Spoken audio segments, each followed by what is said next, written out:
Hello army, আশা করি সবাই ভালো আছো। আজকের ভিডিওতে আমরা কথা বলবো বিটিএস এর এমন একটি গান নিয়ে যেটা 2022 সালে মুক্তি পেয়েছিল, কিন্তু 2026 সালে এসে আবার পুরো পৃথিবীর মিউজিক চার্ট কাঁপিয়ে দিচ্ছে। তাহলে চলো শুরু করা যাক।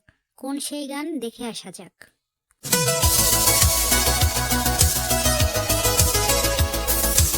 হ্যাঁ, আমি কথা বলছি রান বিটিএস গানটি নিয়ে।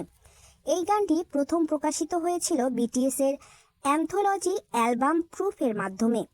তখনও গানটি অনেক জনপ্রিয় ছিল, কিন্তু এখন যেটা ঘটেছে সেটা সত্যি অবাক করার মতো।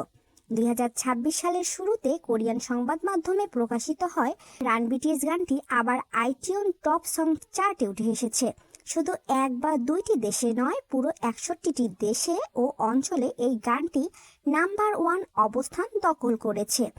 এখন প্রশ্ন হচ্ছে, হঠাৎ করে একটি পুরনো গান কেন আবার এত বড় সাফল্য পেল? এর উত্তর একটাই, আর্মিদের পাওয়ার। বিশ্বের এক প্রান্ত থেকে আরেক প্রান্তে থাকা বিটিএস এর ভক্তরা একসাথে এই গানটি কিনেছে, শুনেছে, শেয়ার করেছে। সবাই মিলে আবার প্রমাণ করেছে আর্মি মানে শুধু ফ্যান না, আর্মি মানে শক্তি। এর পেছনে আরেকটি বড় কারণ আছে। খুব শিগগিরই বিটিএস পূর্ণ দল হিসেবে আবার ফিরে আসতে যাচ্ছে, আর এই প্রত্যাবর্তনের আগের উত্তেজনাতেই রান বিটিএস গানটি যেন একটি প্রতীক হয়ে দাঁড়িয়েছে। রান বিটিএস মানে শুধু দৌড়ানো নয়, এর মানে হলো থেমে না যাওয়া, একসাথে পড়ে গেলেও আবার উঠে দাঁড়ানো। বিটিএস এবং আর্মির একসাথে এগিয়ে চলার গল্পই হচ্ছে এই গান। আজ ব্রাজিল, ফিনল্যান্ড, মেক্সিকো, গ্রিস এমন অসংখ্য দেশে এই গান আবার নাম্বার 1 হয়েছে। এটা প্রমাণ করে সঙ্গীতের কোনো ভাষা নেই, অনুভূতির ভাষাই হচ্ছে আসল ভাষা।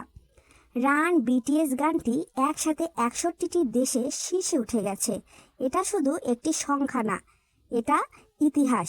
তোমাদের কি মনে হয়, এই সাফল্য কি বিটিএস এর আসন্ন প্রত্যাবর্তনে ইঙ্গিত দেয়?